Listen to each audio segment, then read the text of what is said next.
Success Insight shares the stories of the people with passion and drive who make things happen in the world. Here's your host, Howard Fox. Hello, everybody. This is Howard Fox, and welcome back to the Success Insight podcast. Our guest today is Linda Lloyd.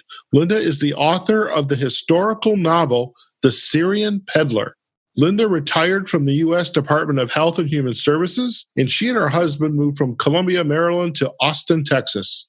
She now spends her time playing piano, volunteering at the People's Community Clinic, reading, and taking writing courses. Her novel, The Syrian Peddler, was published in 2017, and an audiobook was published in 2018, and it's available on audio. Linda, welcome to the Success Insight podcast. Thank you so much for having me, Howard. So, what a journey. I mean, talking about your grandfather and the family and kind of taking a look back into history, and part of it's fiction, part of it's historical, nonfiction. And what was the initial, insight or revelation, like, I need to write this book? Where did this come from? Well, the story started when I was taking a writing class at the Columbia Public Library, and we were asked to pick a topic to write about. So I thought about my grandfather coming from Syria, and I'd always wanted to do more research on it.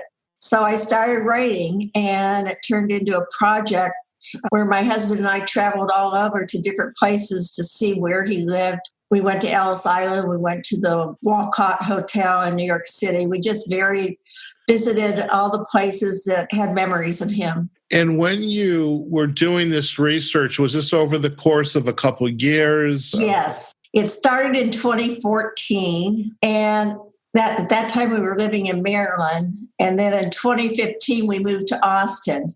So actually, I should go back. We probably started doing the research travels in 2013. Okay. Because I was writing the book when we moved to Austin in 2015, and I finished the book here.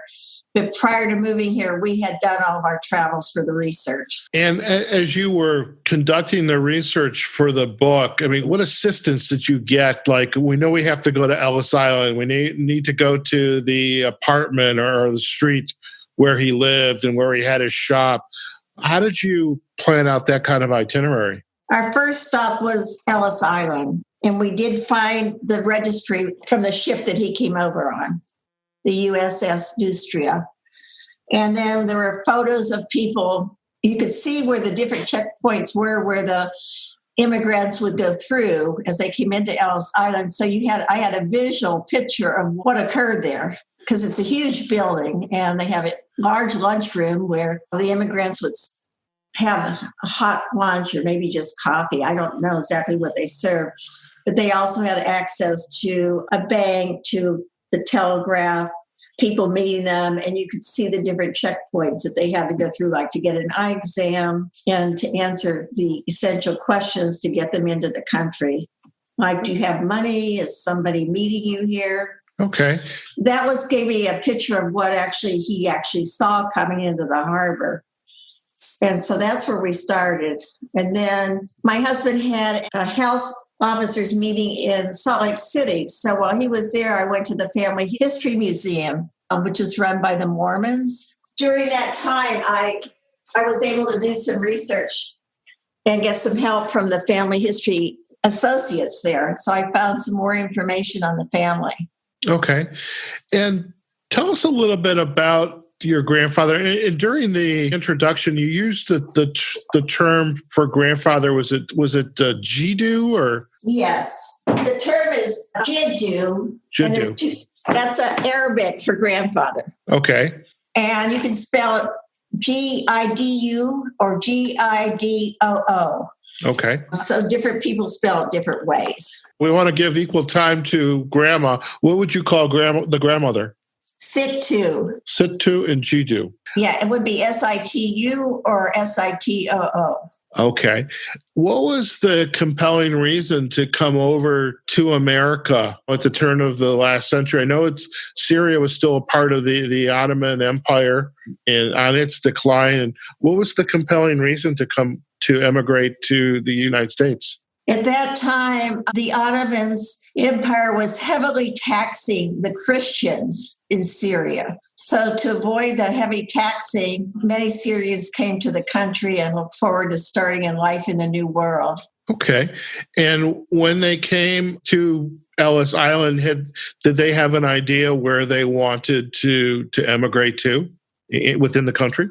Well, my story about my grandfather, now that part, I don't know the real story for him. Okay.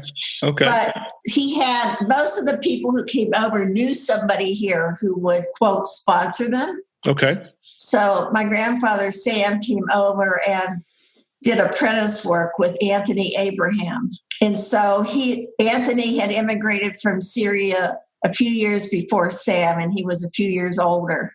And Anthony was a peddler. And of course, at that time, many Syrian immigrants settled in Pittsburgh also, and Uniontown. Okay. And the reason they went to that part of the U.S. was the coal mining country. They could peddle to the coal miners their goods. Okay. And so with the novel, tell us a little bit about the construction of it. What is since this is somewhat historical, is it more, would you call it fact-based, or is it fiction, nonfiction? All the facts in the book are correct. The historical facts are correct. I made sure that everything I talked about in the early 1900s was based on checking out to see whether factually this existed. Did the women use hairpins? Was there a Singer sewing machine? What ballpoint pens were available? What watches?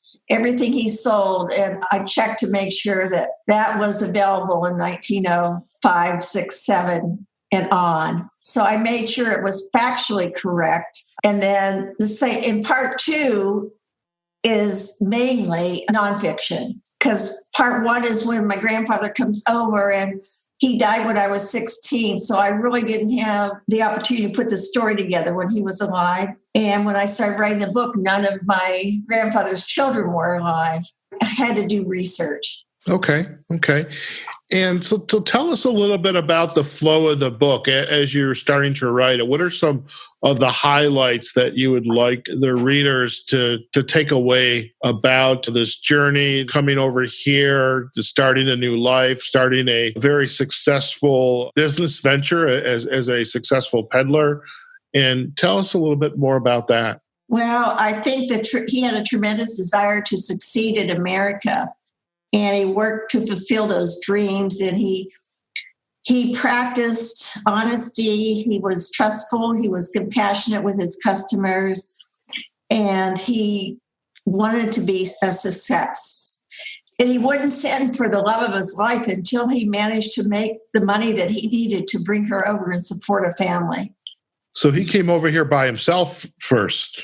He came over at the age of 17. Okay, and he was on his own? Yeah, and his time on the ship was spent working in the kitchen to earn extra money. Okay. His family in Syria had enough resources to send him first class. But in order to repay his father for the tickets, he worked in the kitchen. Oh, wow.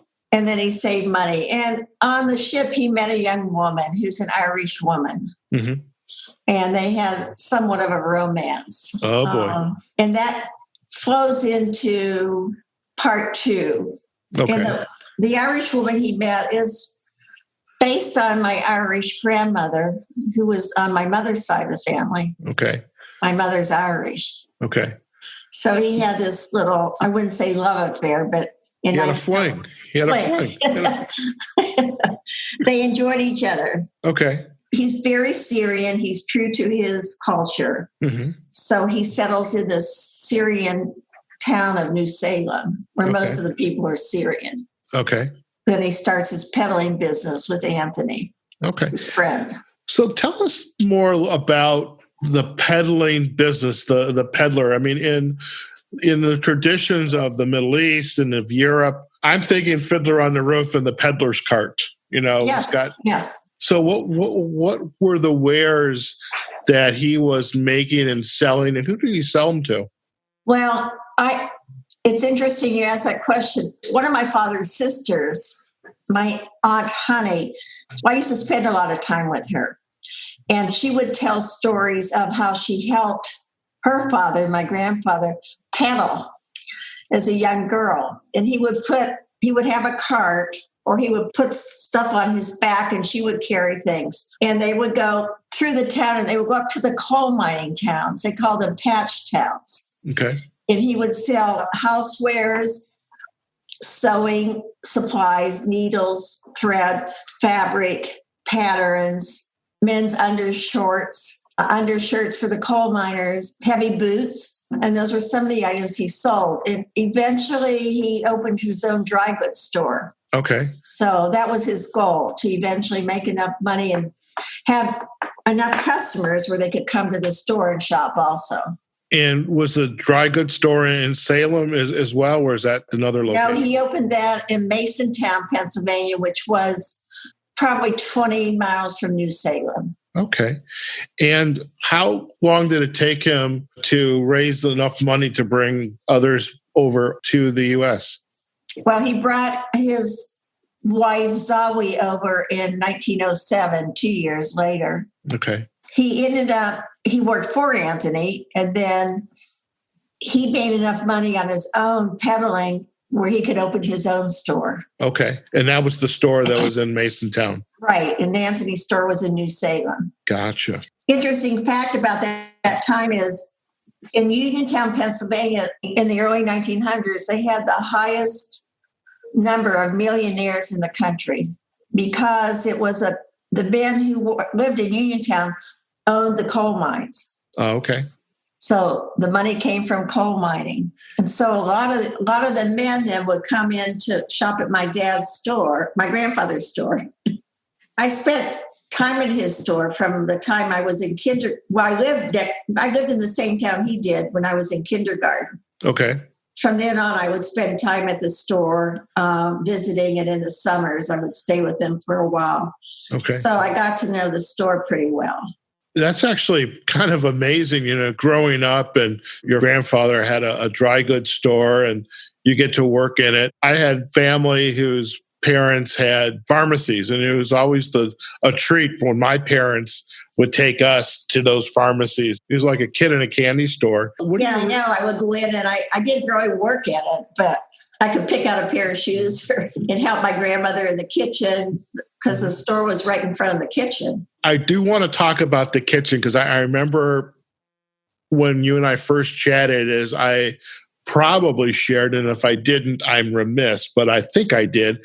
I love to cook, and I would have to say food from the Mediterranean, the Middle East is probably at the top of my list. I could eat it every day, and I would be a very happy man. What is going now on in the book? I mean, what are some of the other threads that are taking place in the book? Well, my grandmother's name was Zawi, Mm-hmm. and my grandfather's name was Sado. Before they came over, they're Arabic names. When they came over, they became known as Sam and Anna. So one interesting thing that happens when she comes over is they have to plan her wedding. And she meets a woman who's the wife of one of the coal mining supervisors, Mrs. Banco, Mary Banco. And Mary helps her design and sew her wedding gown. The interesting part of that is when I first started doing research for this book, I talked to a family member, a relative of Mary Banco, who, of course, Mary's not living anymore. But this woman told me that her grandfather had kept a winter coat that he bought for my grandfather for years and years and years, and she remembered that. Oh, wow. And she actually remembered the store. So there are people still in Masontown who remember the store. That's fantastic. I mean, it's such memories. When you the kitchen. You want to know about the kitchen? I want to know about the kitchen. Let's talk about the kitchen because I love to cook. You walk in the front of the store and the store is at the front. And then when you go towards the back of the store and you walk into a big kitchen. And off the kitchen, there's a little sitting room, which doesn't have a door. It's just an open space where they had bookcases and a small TV and couch and chairs. But it was a huge kitchen, and she had probably could seat 16 people at the table. And she also had 2 ovens downstairs in the basement and a big freezer. Oh, wow. So they would bake Syrian bread in the basement, and then she would lock them up in the freezer so all the boys wouldn't eat them. They'd eat them all if she let them. I would eat them all. Yeah, so my Aunt Honey told me that she would put them in the freezer, and the boys, because there were 5 boys in the family, the boys would eat the Syrian bread so fast that they had to put a lock on the freezer. Oh God! Now, one of these 5 boys, was that your father? One of them was my father. Okay. And it was John, Tony, my dad, Louis, Michael, and George, and then the 2 girls, Mary and Honey, and then my grandmother's 2 children who came over from Syria, Mitlaj and Martha. Okay. Wow. I mean, your aunts and uncles. I mean, those names are like, they could be just like George, Ringo, and John. That's just when you were saying the name, I'm thinking like, the Beatles. Yeah, right. So I would have to say, I mean, you have got this big kitchen, you've got the store now. There had to have been a lot of obviously a lot of family, but a lot of love and activity. Just centered around having this store. Yes. And then the family lived upstairs above the store. That was my next question is, did they live up? Okay. So my grandparents had the front bedroom, and then there were like 4 bedrooms in this hallway and a bathroom. I only know because I spent time there. My cousin and I would sleep over there. So we'd sleep in one of the bedrooms upstairs, so I guess the boys would double up and share rooms. So I guess they had 4 boys, so they had 2 in a room and 2 in a room, and the girls would be 2 in a room. Okay. The children were all 2 years apart and all the stores had flat roofs at that time. So the boys my father would go up on a roof, and he would put a black cape on, and he would pretend he was something. I can't remember what they called him, the Roaring Ripper or something. And they would jump across the rooftops and chase each other. Oh, God. I don't think that can happen anymore in this day and age. No, I don't think so. When you kind of look back at the book and the parts of the book, I mean, part of it is just coming over and starting a life and now very successful with the store. What you know of your grandfather, and you do allude to it that you didn't spend as much time looking back as you would have liked to get to know him and hear his stories. But do you have a sense that he was happy what he was doing and where he was and the impact he was having? Yes, I do. Yeah. He did so much for his customers. There is he loved that store, and he had a big garage, and he loved cars. So he had a big garage, and it was one of those garages where you go down into the basement, and cars would be in the basement. So he loved cars. He loved fussing with cars, and he loved his customers. He learned to speak 3 languages just to talk to his customers. Wow. And there's one story where there was a young man in the service, and he called. Somehow his mother got in touch with my grandfather, and my grandfather was able to make a suit for him. He was getting married over there to send over for him to wear, something like that. So he was very happy, and he was very proud of the Syrian Orthodox Church he founded. Okay. Now, the cover of the book was one of the stained glass window from the church, right? Uh-huh. Now, is this church still there? It is still there. They celebrated their 100th anniversary 2 years ago. Oh, wow. Yeah, in 2017. Okay. 3 years ago. I visited the church. My husband and I went to Brownsville, and we were there on a Monday. We couldn't get in the church. And it turns out that the deacon has 2 churches, one in New Kensington and one in Brownsville.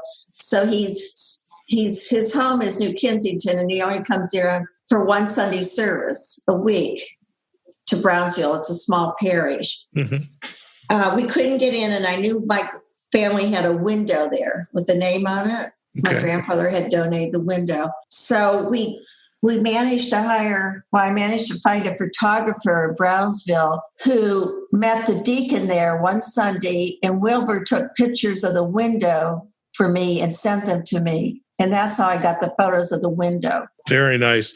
Now, in the book, and you've got this nice picture on the cover, and we'll definitely want to get a picture of the book cover so we can put that on our show notes on the Success Insight podcast page.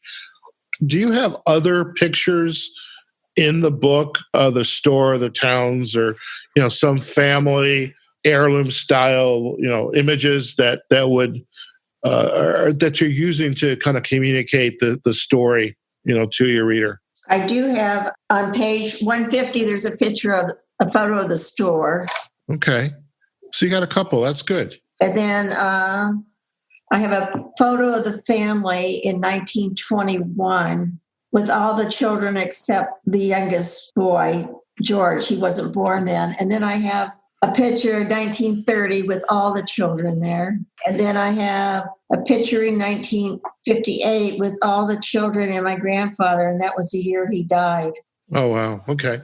It would be great, Linda, if when we are preparing the podcast, if you can share those images with us, we can definitely want to be able to include those in our show notes so our readers can kind of see some of those images and of course go out to the book and read the story and learn more about your family and your grandfather's history and legacy.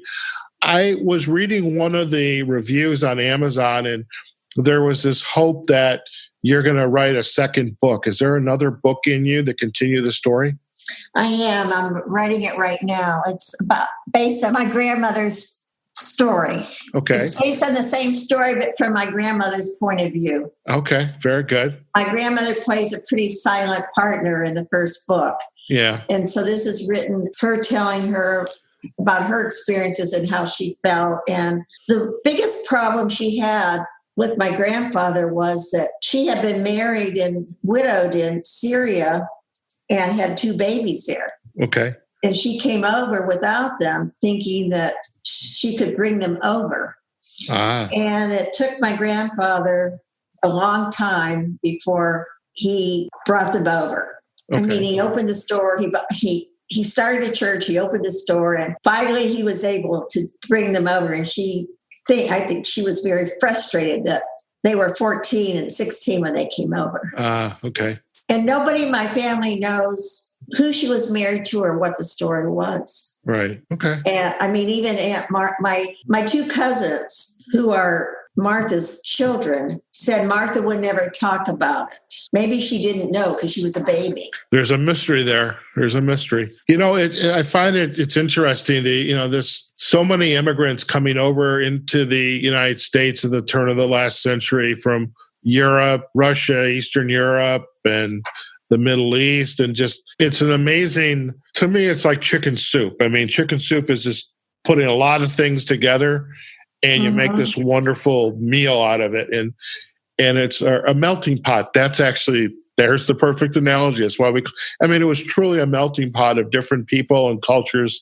coming together and finding a way to live together and to, become friends, hopefully, but to share a good meal and learn each other's traditions. And that must have been a phenomenal time for your grandfather coming over here and eventually, your grandmother coming over here and just kind of, making a life for themselves here. What has been the reaction to the book from people that have read it? And I did see that you've won an award for the book, as well as you were actually speaking or had a table at the San Antonio Book Festival back in April of last year. So tell us more about some of the reaction to the book and what you've been doing to promote it. I've spent a lot of time marketing it, which is why I haven't written a second book.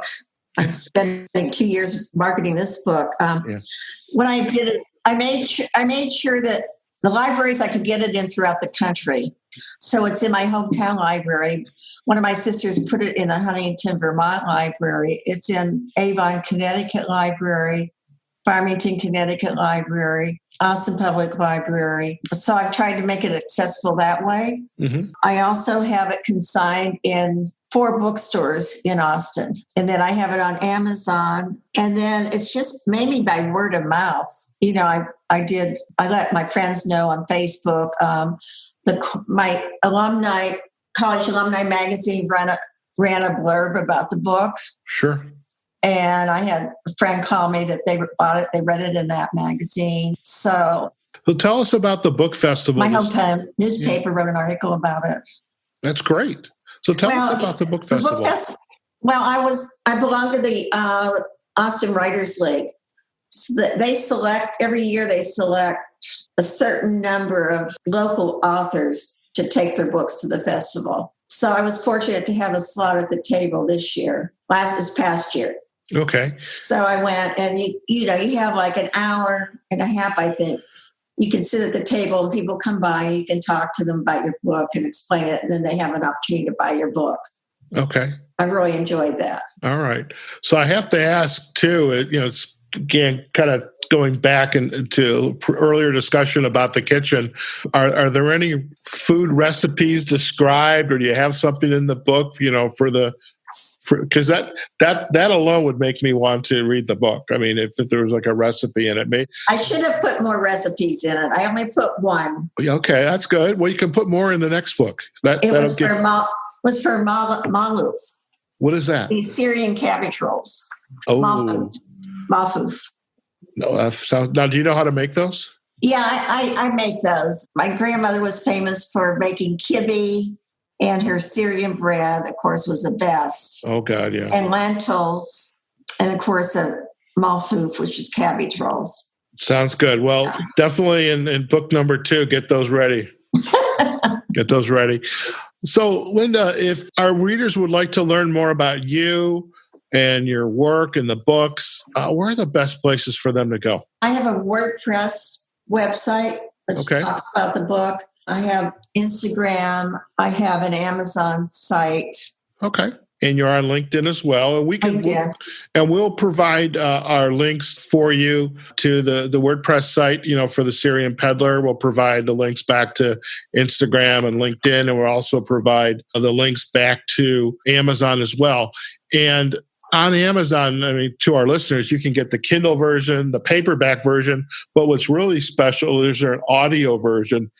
And there's something really special about that audio version. Linda, tell our listeners what that is. Well, it could be that I play the piano music between the chapters. There you go. That was it. I looked for some Arabic music to use, and of course, it's all copyright. So I take piano lessons. So my music teacher, Janine Attaway, said, why don't we just use certain chords that have that Arabic flow to them, and you can make up your own. And that's what I did. Fantastic. When you were writing the introduction to the book, and I was listening to it, and I could hear the chords in the background, and I thought that was really nice. I mean, that actually makes the audio book very attractive. Is that you get to look forward to between the chapters having the music. So I think well done on that. The young man who recorded my book is Alex Ninola. He lives in my community here, and he came over to my home, and he actually used his professional equipment to record the music. Fantastic. Yeah. Well, we'll definitely give him a shout out in the show notes as well. I should mention that Mike Sears, who's also lives in my community, is the narrator. Okay.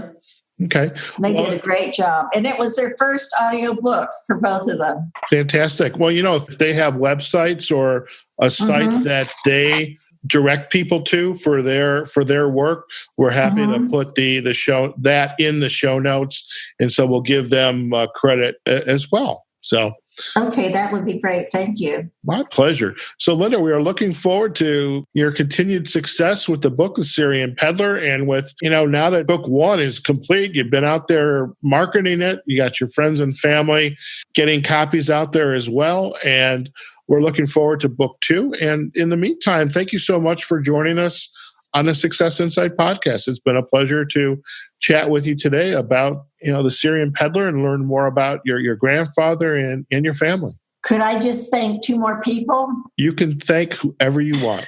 I want to thank my husband, Douglas Lloyd, for traveling with me to do all the research. And my editor, Susan Luton, who actually lives here in Austin.